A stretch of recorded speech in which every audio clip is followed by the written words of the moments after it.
Why do we need to invest? Isn't adequate savings be sufficient if you start early? Well, let me explain. Well, when population of the earth start increasing, technology and lifestyle continues to develop. And then competition and scarcity of resources begins to kick in. Hence, the demand for goods and services eventually will rise. This is what we call the inflation effect. Just imagine that a decent cup of coffee can cost about 50 cents back in the early 80s, which you could buy in any restaurants, and I remember that my dad couldn't afford to have it every day as it is considered as a luxury. However, as of today, Starbucks coffee costs about $10 for a venti size, and it seems to be a common beverage that everyone is drinking daily. Well, comparing the inflation and lifestyle demand, that's come to almost 1,000 times increase. Well, to be exact, about 890% increment in cost of living. Let's compare with another item. Back in the early 80s, anyone would be able to buy a standard bungalow for a price of about $97,000 in the city.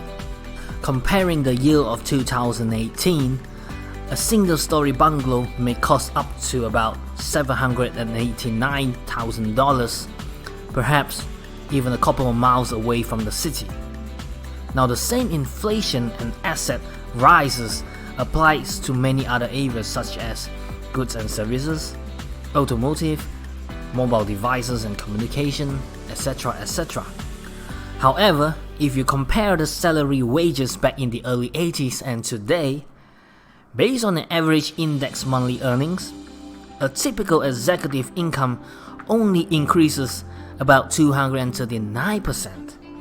That's 4 times lesser compared to the rise of inflation and the standards of living. The value of a dollar today will not be the same after 30 years later. Placing your money in just a mere savings, it's like putting your hard-earned money under the bed. You won't be able to afford many things after 30 years in the future. So how do we resolve this problem? There are many investment vehicles that rise together with the wave of inflation, and these vehicles will continuously increase its value over time. And stock market or shares is one of them, because you are investing in a business by owning a small fraction of the company's share. So the strategy for financial freedom is to place your hard-earned money on one of these vehicles, allowing them to bring your wealth to rise faster and higher than the inflation rate. As Buffett mentioned, a great investment is all about beating the inflation. So let's start with a quick analysis on how much do you need to retire at the age of 65. Looking at the general global inflation rate year 2018, we have about 1.9% in the US, 2.5% in the UK, 2.8% in the Middle East, 2.1% in Asia, 2.0% in Australia, and about 3% in Southeast Asia. By averaging them out, I would say that the average global inflation rate is about 2.5%. In most of our life cycle, we spend the first 23 years on education. Then we will graduate and start a career from the age of 23 all the way to about age of 65. That's about 42 years of earning income.